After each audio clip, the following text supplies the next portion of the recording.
Buenos días, estudiantes. Decidí grabar la lección porque estoy en un lugar donde el internet no es muy estable. Entonces pensé mejor grabar la lección esta mañana y ponerlo en YouTube para poder ver la lección. Eh, pues buenos días y saludos a todos. Estoy de viaje ahorita, estoy en Luisiana, otro lugar. Parece que cada vez que tenemos clase estoy en un país diferente o una ciudad diferente. Ciertamente hoy me encuentro en Nueva Orleans de Luisiana y hay una tormenta muy grande afuera, entonces a lo mejor vas a escuchar ruido y se va la luz de vez en cuando y se va el internet. Por eso estoy haciendo esto. Pues hoy vamos a tocar un tema muy importante, cómo recibimos la Biblia. Y esto es muy importante para un estudio del libro de Hebreos porque había preguntas, había cuestión de la autenticidad del libro y, y yo creo que es siempre bueno para un estudiante de la Biblia entender bien cómo logramos la Biblia tal como es hoy día. No tenemos tiempo para meternos muy profundos, pero tocarlo brevemente, cómo recibimos el Nuevo Testamento y por qué podemos confiar en el libro de Hebreos. Ah, el Nuevo Testamento no cayó del cielo, obviamente, ¿no? Como un libro encuadernado y ni fue creado por un solo concilio de la iglesia, aunque muchos dicen eso. Los libros fueron escritos por testigos apostólicos y por personas cercanas a ellos. Circularon entre las iglesias y fueron leídos en la adoración, probados conforme a la fe apostólica, copiados, recopilados y finalmente reconocidos formalmente por la iglesia en general. Había reuniones muy importantes para identificar esto y de esto vamos a hablar. La, Quiero decir desde el comienzo, ¿no? Que la iglesia primitiva no inventó el Nuevo Testamento. No fue una invención de algunas personas. La iglesia primitiva reconoció y preservó escritos que ya funcionaban como escritura autorativa en las comunidades cristianas. Es decir, que ellos lo recibieron, no que ellos lo inventaron, ¿no? El mundo antes del Nuevo Testamento, ah, los primeros cristianos ya tenían escrituras, ¿no? En la forma del Antiguo Testamento, ¿no? La Biblia de los primeros cristianos era el Antiguo Testamento, leído muchas veces en griego por medio de la Septuaginta, especialmente en contextos gentiles, ¿no? Y voy a explicar eso en un minuto. Las palabras de Jesús tenían autoridad divina y eso lo aceptaron la primera iglesia, los primeros cristianos. El Antiguo Testamento era la Biblia y las palabras de Jesús tenían autoridad divina. Las enseñanzas sobre la muerte, la resurrección y comisión de Jesús llegaron a ser el centro de la proclamación cristiana. La enseñanza apostólica llegó a ser autoritativa. Los apóstoles predicaban, enseñaban, corregían iglesias y escribían cartas que usaban las iglesias. Y estos escritos fueron copiados y circularon entre las iglesias. Entonces, con todas las iglesias del mundo clásico en ese tiempo, que era el mundo romano griego, podrían compartir estas cartas y leerlas y luego compartirlas con la próxima iglesia, ¿no? Yo acabo de regresar de Turquía y viajamos mirando todos los lugares donde fueron Pablo y Bernabé. Y no eran lugares muy lejanos, aunque de un lado al otro sí era bastante tiempo, pero mandaron hermanos con las cartas y ellos escribieron, perdón, leyeron las cartas a las iglesias, luego fueron a otra iglesia. La adoración cristiana temprana ayudó a formar el canon, ¿no? Lo que se llama el canon, que es la forma de la Biblia que tenemos hoy día, ¿no? Eh, En Colosenses 4:16 leemos, una vez que se haya leído a ustedes esta carta, que se lea también en la iglesia de la Odisea y ustedes lean la carta dirigida a esa iglesia. Entonces ahí vemos Pablo dando dirección, información a cómo compartir las cartas. Otra cosa interesante, si te das cuenta, que había una carta a la iglesia, la Odisea, que no la tenemos. En Primera Tesalonicenses dice, les encargo delante del Señor que lean esta carta a todos los hermanos, ¿no? Que tenían que compartirlos y muchas veces se reunían las iglesias en casas. Entonces, había, por ejemplo, una iglesia en Antioquía, pero no sabemos cuántas iglesias de casa tenían. Entonces, eran grupos, dependiendo al tamaño de la casa, podían ser 5 a 10 o en otras casas de hermanos ricos podrían tener 20, 30 personas. En 2 de Pedro 3 dice, tengan presente que la paciencia del nuestro Señor significa salvación, tal como les escribió también nuestro querido hermano Pablo, con la sabiduría que Dios le dio. En todas sus cartas se refiere a estos mismos temas. Hay en ellas algunos puntos difíciles de entender que los ignorantes inconstantes tergiversan como lo hacen también con las demás escrituras, para su propia perdición. Obviamente, esta carta que fue escrito por Pedro habla de la autoridad de Pablo, de las cartas de Pablo, y fíjate que dice con los demás escrituras, es decir, como ya llamaban las cartas de Pablo escrituras, ¿no? Entonces ya lo aceptaron como nosotros pensamos, como una Biblia, ¿no? Un punto muy importante, ya en el Nuevo Testamento vemos que las cartas apostólicas eran leídas públicamente y en algunos casos tratadas junto con los demás escrituras. Ves que ya formaron lo que se llama las escrituras y ni era el fin del primer siglo. Ahora, muy importante notar la Septuaginta. La Septuaginta, lo que los autores del Nuevo Testamento escriben, ellos escribieron en griego, koiné griego, que era la forma de griego muy común en ese tiempo. Y muchos de sus lectores eran judíos y gentiles que hablan griega. Por eso, cuando citaban a las escrituras, muchas veces usaban el Antiguo Testamento griego, comúnmente llamado la Septuaginta, o a veces lo ves leído como LXX, ¿no? Que significa en números romanos Septuaginta. Y este fue escrito cuando los judíos es- traducieron el Antiguo Testamento de hebreo a griego. ¿Por qué? Porque había tantos judíos que vivían en el mundo griego. Entonces era la Biblia para ellos. Lo que se llamaba la diáspora, ¿no? Eran los judíos que vivían afuera de Judea, afuera de Israel. Y había muchos, en muchos lugares. Y lo ves en Hechos 2, ¿no? Que dice que los judíos venían de todos esos lugares, de Ponto, Capadocia, de Libia, Cirene, Alejandrina, y todas estas áreas lejanas que eran primer lugar conquistadas por los griegos y luego conquistados por los romanos, pero ya tenían muy establecido el idioma griega. Entonces hablaban la gente griego y entonces fue escrito la Biblia.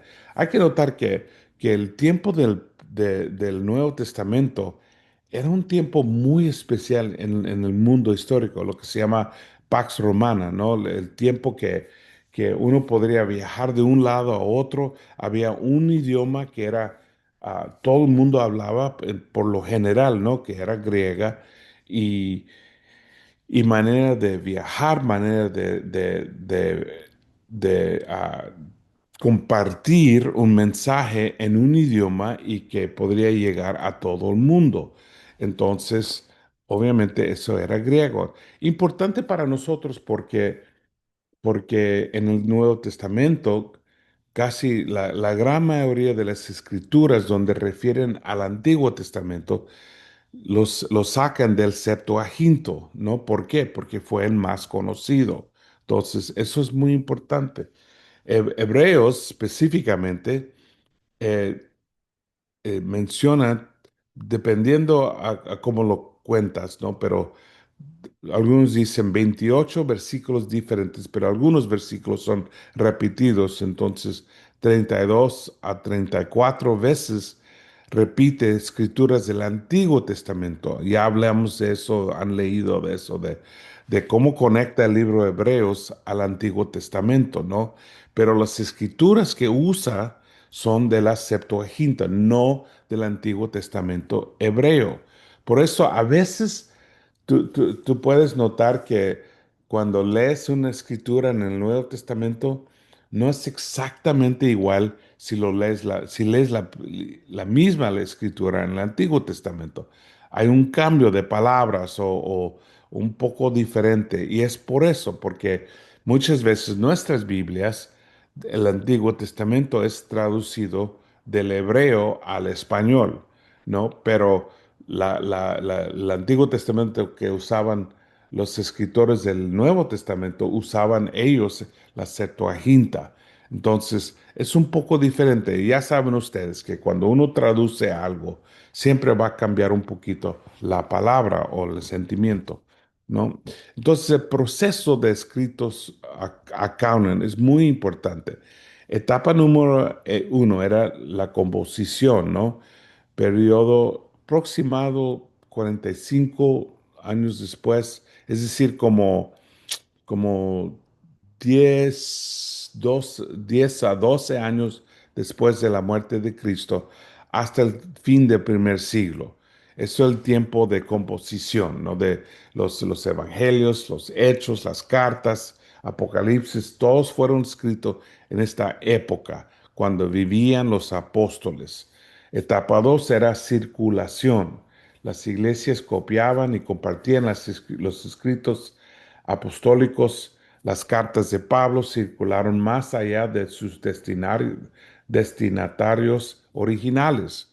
Los evangelios llegaron a ser relatos profundamente valorados sobre la vida, muerte y resurrección de Jesús. Entonces, este tiempo, puedes ver en este mapa que las cartas y los evangelios llegaron a todas partes del mundo a través de estas comunidades, porque todas las iglesias fueron establecidas en estas comunidades judaicas, ¿no? De la diáspora, ¿no? Y más, ¿no? Yo acabo de regresar de Antioquía, era la primera iglesia muy mixta entre gentiles y hebreos, pero eso es otra clase. Pero así circularon todas las cartas que eran como pergaminos, ¿no? Etapa 3, la colección.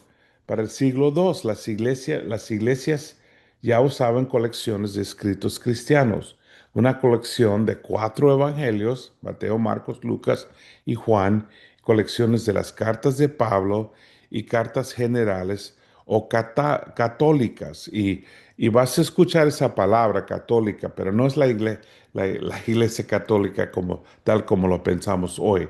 La palabra simplemente significa universal. Entonces, cuando ves esa palabra en cuanto del primer siglo, no está hablando de la Iglesia Católica, está hablando de la Iglesia Universal, que era la iglesia que todos pertenecían en el primer siglo. Y obviamente más tarde la Iglesia Católica tomó eso como su nombre. Apocalipsis en muchas iglesias, pero no en todas, en muchas. Etapa 4, reconocimiento y confirmación. Ya para el siglo IV, el Nuevo Testamento de 27 libros, como tal como lo tenemos hoy, era ampliamente reconocido. Tomó tiempo reconocer cuáles eran legítimos y cuáles no eran inspiradas. Luego fue listado y confirmado por obispos influyentes y concilios regionales. Etapa 5, discernimiento. A medida que aparecieron más escritos, algunos ortodoxos, algunos útiles, algunos heréticos y otros falsamente atribuidos a apóstoles. La iglesia tuvo que discernir cuáles escritos pertenecían verdaderamente al Nuevo Testamento apostólico. ¿Por qué la pregunta del canon se volvió urgente? Bueno, los movimientos heréticos obligaron a la iglesia a aclarar el canon. Había muchas cartas falsas que ya empezaron a transmitir en el mundo de la iglesia primitiva. Marción, alrededor de mediados del siglo II, rechazó el Antiguo Testamento y aceptó solamente una versión reducida de Lucas y algunas cartas paulinas seleccionadas. Esto obligó a la iglesia a aclarar la relación entre el Antiguo Testamento, Jesús, los apóstoles y los escritores, los escritos cristianos. Entonces empezó la pelea ahí de qué era bíblico, qué no era bíblico, y personas escribiendo, los gnósticos escribiendo sus libros, y se multiplicaron escritos gnósticos y seudónimos. Seudónimos eran escritos del nombre de alguien, pero no era la persona, ¿no? En el nombre de Pablo, en el nombre de Pedro, nombre de María. Algunos libros posteriores afirmaban contener enseñanzas secretas, los gnósticos, de Jesús y usaban nombres apostólicos. Por ejemplo, y tú los puedes comprar en la tienda. Hay un evangelio de Tomás, evangelio de Pedro, evangelio de Judas, Hechos de Pablo y Tecla, Apocalipsis de Pedro. La iglesia tuvo que preguntar, ¿este es este escrito verdaderamente apostólico, fiel, antiguo y recibido por las iglesias? Tenían que verificar porque había tantas cosas ya escritas. Eh, y sé también la adoración pública requería límites claros. Si un escrito iba a ser leído en la asamblea como escritura, la iglesia necesitaba distinguir entre uno, libros leídos como escritura, libros útiles para devoción o instrucción y libros rechazados por ser falsos o engañosos. Por ejemplo, eh, el libro de Daje, que fue escrito en el segundo siglo, era instrucciones de cómo la iglesia debe funcionar, pero no era inspirada, más bien lo podrían usar como para devoción o instrucción, pero no como escritura, no como algo inspirado por el Espíritu Santo. Y había muchos libros falsos, ¿no? Eh, Criterios claves. ¿Cómo sabían? ¿Cómo llegaron a la conclusión, ¿no? De cuál era original, cuál era falso? ¿Cómo reconocieron los libros del Nuevo Testamento? Uno, tenían que tener origen apostólico. Fue escrito por un apóstol o por alguien estrechamente conectado con el testimonio apostólico. Por ejemplo, Marco fue asociado con Pedro, Mateo y Juan fueron tradicionalmente conectados como apóstoles, ¿no? Entonces esos libros, obviamente, Lucas fue asociado con Pablo. Lucas no era un apóstol, pero sí fue asociado con Pablo, viajaba con Pablo y tenía un método de colectar la información de Pablo y los otros apóstoles. Las cartas de Pablo llevaban autoridad apostólica. El desafío para Hebreos fue difícil porque es anónimo, ¿no? Entonces, esto era el punto muy difícil establecer, que cuál era la conexión entre el libro de Hebreos y los apóstoles. Número dos, ortodoxia, regla de fe, es decir, que si era la verdad, si va con la verdad del resto de la Biblia. El libro estaba de acuerdo con el Evangelio Apostólico Central. Estamos hablando de criterios que usaban para decidir si algo era bíblico o no era bíblico, ¿no? Entonces, número uno, su corrección apostólico. Número dos, ortodoxia, que era la verdad, ¿no? Tenían que decir la verdad, es decir, estar de acuerdo en armonía con las otras cartas que ya sabían que eran ortodoxas.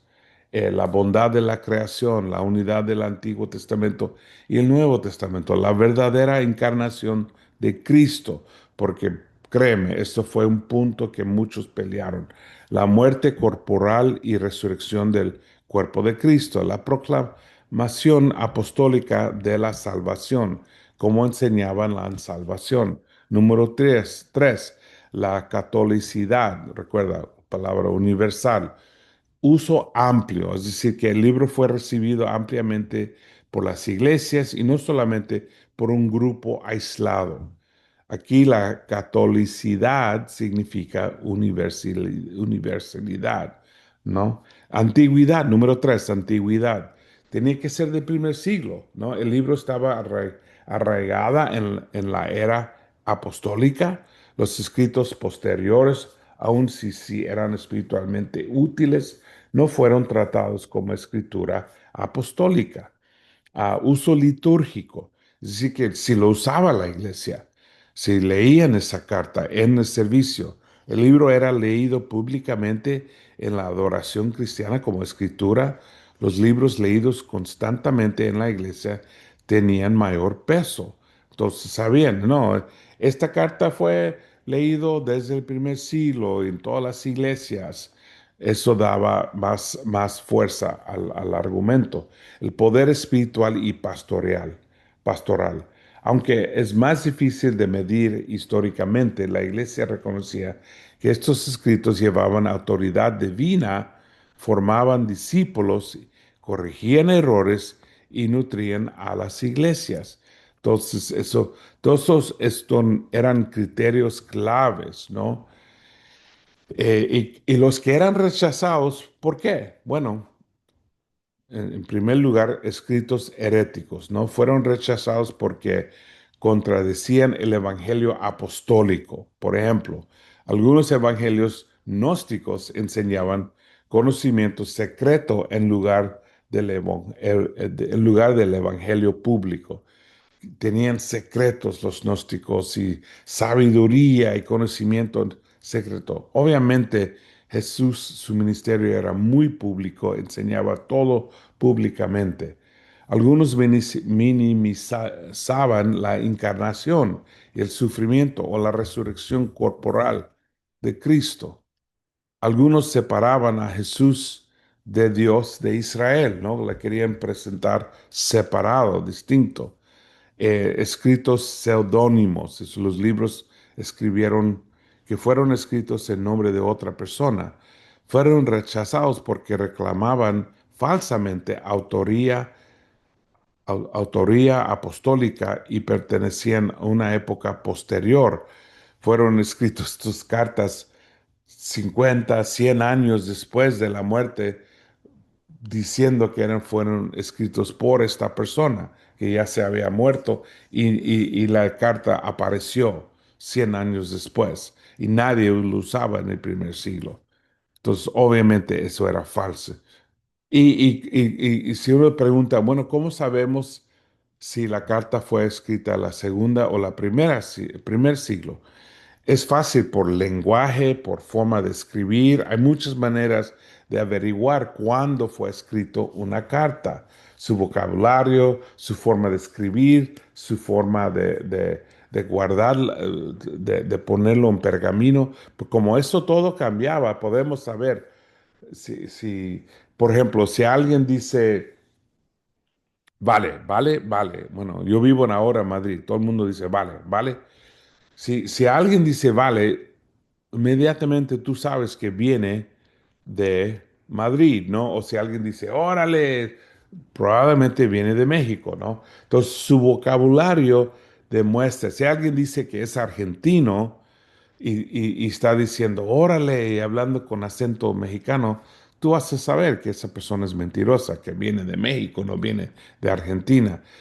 Lo mismo pasa con el lenguaje, con el vocabulario, la forma de escribir, la forma de guardarlo, ¿no? El pergamino, todo eso nos demuestra de qué parte del mundo vino, quién lo escribió, alguien intelectual, alguien no. Por ejemplo, mucha gente pensaba que Hebreos fue escrito por Pablo por su nivel de griego. Obviamente no fue escrito por Juan ni Pedro porque su vocabulario es muy alto, pero también el mismo vocabulario de la carta demostró que no era escrito por Pablo porque usaba muchas palabras, el libro de Hebreos, que Pablo no usa. Entonces, sus conceptos eran muy paulino, muy parecido a Pablo, pero tenía vocabulario diferente. Otros libros rechazados, escritos útiles, pero no canónicos. Algunos libros fueron respetados, es decir, que sí lo respetaron y leídos devocionalmente, pero no aceptados como escritura. Ejemplos, El Pastor de Hermas, La Didaje, ya mencioné ese libro. Primera carta de Clemente, que era discípulo de Juan, a la epístola de Bernabé. Todas estas cartas son muy importantes porque vienen de esa época, del fin del primer siglo y comienzo del segundo siglo, pero no pretenden ser inspirados por el Espíritu Santo.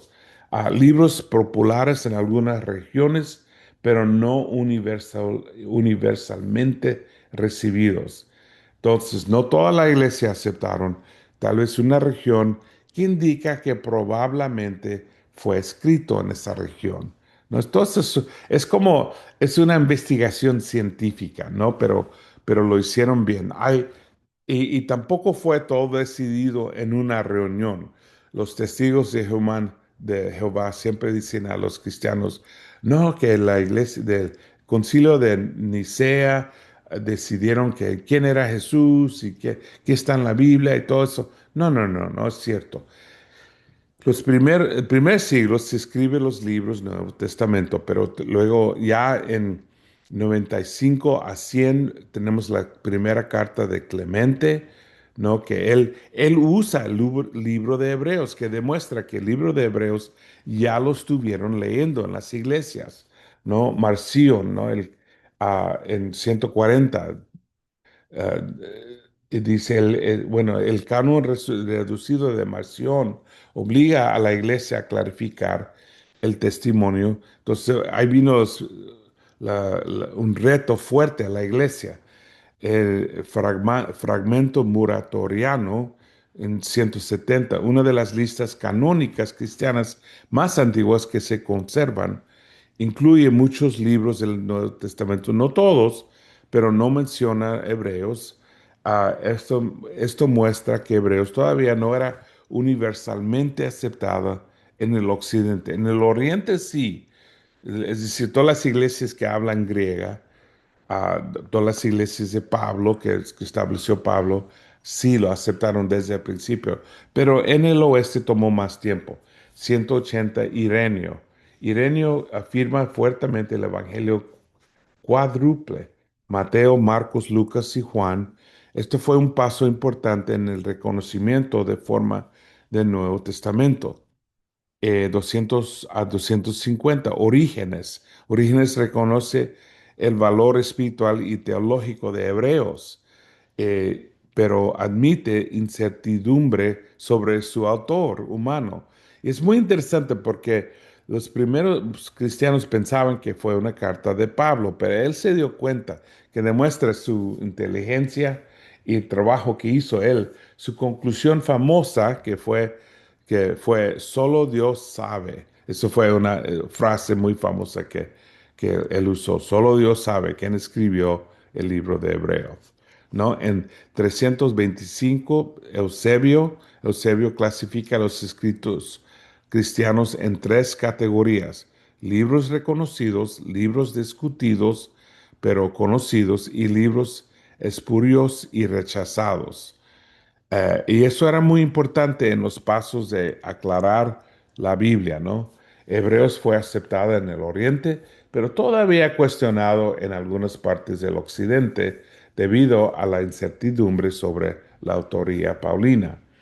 325, el Concilio de Nicea, que sí era súper importante, aclaración importante. Nicea no estableció el canon del Nuevo Testamento. Su asunto principal fue la divinidad de Cristo y la controversia ariana no la lista de libros del Nuevo Testamento. Eso es un mito falso. En 363, el concilio de la Odisea, un concilio regional asociado a una lista canónica. Apocalipsis está ausente de esa lista y la autenticidad de la lista final ha sido objeto de debate. Aún así muestra la creciente preocupación por definir qué libros debían leerse en la iglesia. Luego, poco después, en 367, la Carta Festal 39 de Atanasio, primera lista conservada que contiene exactamente los 27 libros del Nuevo Testamento, tal como los tenemos hoy. Hebreos está incluido entre las 14 cartas de Pablo. 393, Sínodo de Hipona, un sínodo regional del norte de África confirma también los 27. Y también Concilio de Cartago en 397, también en 419, Concilio de Cartago, reafirma las escrituras canónicas, enumerando los evangelios, hechos, 14 cartas de cartas paulinas, las cartas católicas y Apocalipsis, de- ah, y llega a ser la Vulgata Latina de Jerónimo.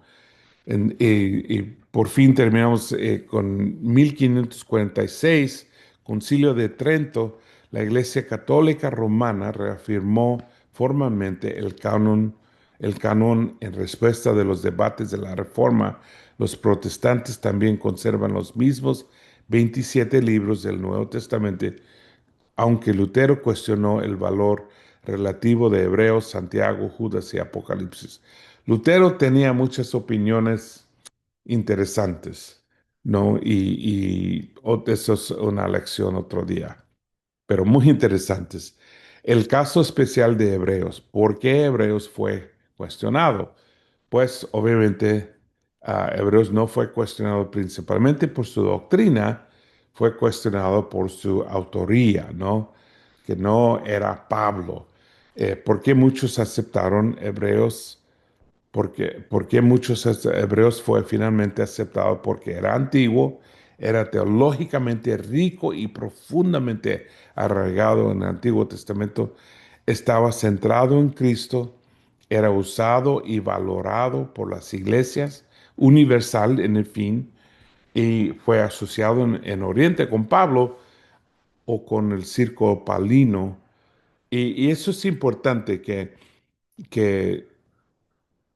los argumentos de Hebreo y su manera de transmitir el mensaje es muy paulino. Es decir, que alguien que probablemente fue entrenado por o viajaba con Pablo. Su enseñanza era coherente con el evangelio apostólico. Am, eh, Había teorías diferentes, ¿no? Sobre quién, y sus libros que están leyendo, la lectura nos explica por qué pensaban que era Pablo o Lucas o Clemente de Roma o Bernabé, la sabia conclusión de Orígenes, que solo Dios lo sabe, ¿no? Am, hay mucha evidencia por qué podemos tener tanta confianza, ¿no? Presenta una de las cristologías más elevadas del Nuevo Testamento. Yo diría, aún solamente por eso es tan importante el libro de Hebreos, ¿no? El resplandor de la gloria de Dios que lees en los primeros versículos de Hebreos, ¿no?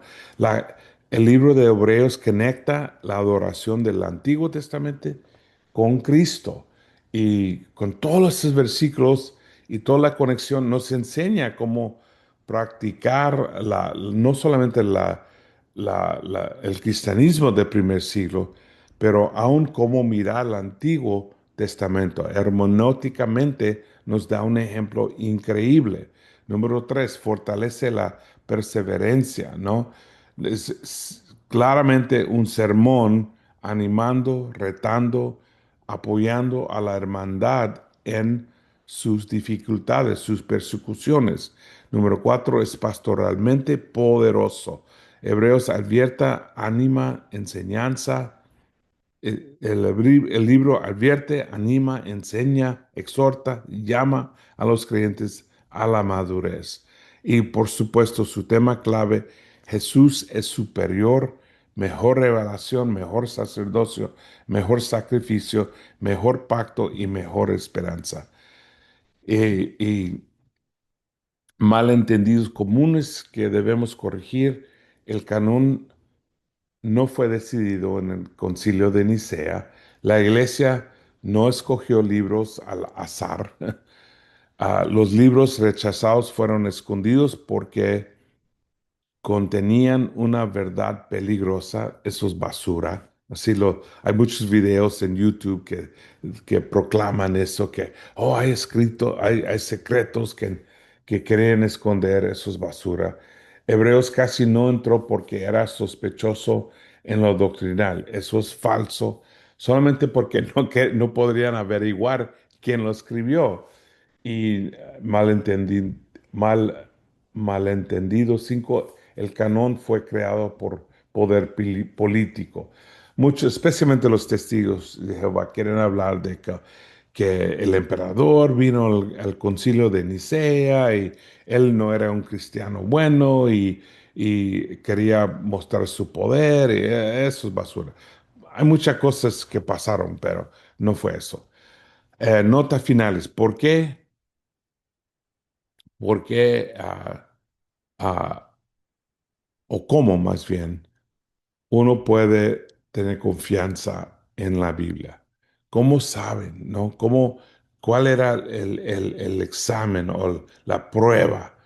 Bueno, uno, la apostolicidad, y aunque Hebreos no fue escrito por Pablo, Pablo tiene mucha influencia en el libro. Número 2, ortodoxia, es decir, que dice la verdad, enseña la verdad de la fe, la verdad del evangelio, claro que sí. Uso amplio, muchas iglesias usaban esta carta. Bueno, así lo miraron, a todas las cartas sí los usaban muchas iglesias. La antigüedad, sabemos que vino del primer siglo, no segundo, tercer siglo. Uso en adoración, ya sabemos que Clemente ya habla del libro de Hebreos, que era usaba, que las iglesias la usaban en muchos lugares en el primer siglo. En el caso de Hebreos, el problema principal siempre no fue su doctrina, sino quien escribió el libro. Entonces, básicamente eso es un estudio breve de cómo recibimos la Biblia y especialmente con los problemas y los retos que tenía el libro de Hebreos. No es, hay clases que uno puede tomar sobre cómo recibimos el canón y qué es canónico y todo ese proceso. Hay libros buenísimos que explican todo eso en detalle, pero esto es un estudio breve para saber más o menos cuáles eran los pasos y cuáles eran las pruebas y cómo decidieron ellos en el fin, cuáles son los 27 libros que nosotros llamamos el Nuevo Testamento y por qué podemos tener mucha confianza en esos libros. Entonces, aquí paramos, hermanos. Gracias y nos vemos en la próxima clase. Que Dios los bendiga.